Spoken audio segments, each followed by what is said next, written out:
যখন ভাত খেতে না মন চায় তখন আমরা এই রেসিপিটা বানিয়ে খাই। গ্রামের মানুষ কি করে সেটাই তোমাদের কাছে শেয়ার করব, যে ভর্তা দিয়ে ভাত খেতে পারবো অনেকগুলা, মুখে স্বাদ নাই এর জন্য।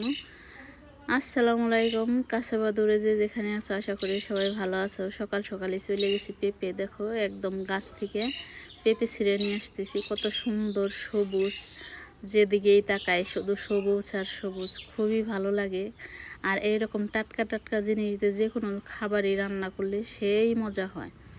তো পেঁপেটা আমি কেটে কুটে ধুয়ে একদম পরিষ্কার করে নিয়েছি, দেখতেই পারতেছো। আর একটা পাত্রে বেশ কিছুখানি পানি দিয়ে আমি পেঁপেটা সিদ্ধ দিয়ে দিয়েছি। এখন একটু নুন দিয়ে ঢাকনা দিয়ে ভালো মতো সেদ্ধ করে নেব পেঁপেগুলা, যাতে হাত দিয়ে সেটকে একদম লেটাপাটা করে নিতে পারি। এইরকম করে সেদ্ধ করে নিতে হবে। তো কিছুক্ষণ পর ঢাকনাটা খুলে নিয়েছি, দেখছি পেঁপেটা সেদ্ধ হয়েছে কিনা সেটাই।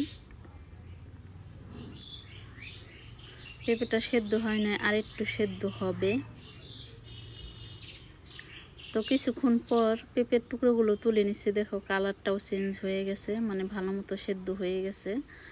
তো এখন পেঁপের টুকরোগুলো আমি ভালো মতো তুলে নিছি পানিটা ঝরিয়ে, যাতে ঠান্ডা হলে আধে চেটকিলেই লেটাপেটা হয়ে যায়। বিসমিল্লাহির রহমানির রহিম। একটা পাত্রে দিয়ে দিচ্ছি পরিমাণ মতো তেল, দিয়ে দিচ্ছি এখন পেঁয়াজ, কাঁচামরিচ, রসুন কুচি, শুকনো মরিচ কুচি। তো তেলটা যেহেতু গরম হয়ে গেছে এইগুলো দিয়ে দিচ্ছি। আর এরকম করে ভর্তা করলে, আর তার সাথে যদি লেবু পাতা দিয়ে ভর্তাটা করা যায় তাহলে তো কোনো কথাই নেই। লেবু পাতা দিয়ে এই ভর্তাটা করলে অসাধারণ একটা ভর্তা হয়। মানে লেবু পাতার যে একটা ফ্লেভার সেটা এই ভর্তার ভিতরে থাকে। মাগার মন প্রাণ সব ভরে যায়, ভাতের হাঁড়ি খালি হয়ে যায় কিন্তু পেট ভরে না, এত সুস্বাদু এই ভর্তাটা। তো দিয়ে দিলাম স্বাদ মতো একটু নুন। আর এই ফাঁকে আমি পেঁপেটা একদম চেটকিয়ে লেটাপেটা করে নিয়েছি, দেখতেই পারতেছো। এখন এই পেঁপেগুলো দিয়ে দেব। আর সবগুলো উপকরণ আমি ভাজা ভাজা করে নিয়েছি।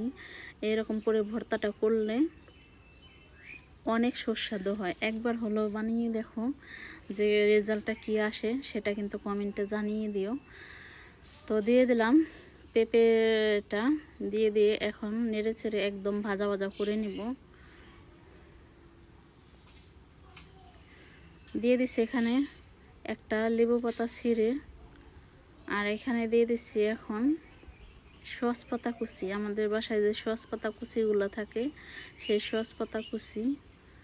এখন নেড়ে চেড়ে আর একটু ভাজা ভাজা করে নিব। অল্প সময়ে অল্প কিছু উপকরণ দিয়ে দারুণ মজার একটা ভর্তার রেসিপি। তো এরকম করে ভর্তা বানালে আর মাছ গোছ কোনো কিছুই ভালো লাগবে না। তো দেখতে যতটা লোভনীয় হয়েছে, মাশাআল্লাহ খেতেও দারুণ সুস্বাদু হয়েছে। তোমরা বাসায় অবশ্যই ট্রাই করো। আর যদি তোমাদের ভালো লাগে লাইক, কমেন্ট, শেয়ার, সাবস্ক্রাইব করে আমার পাশে থেকো।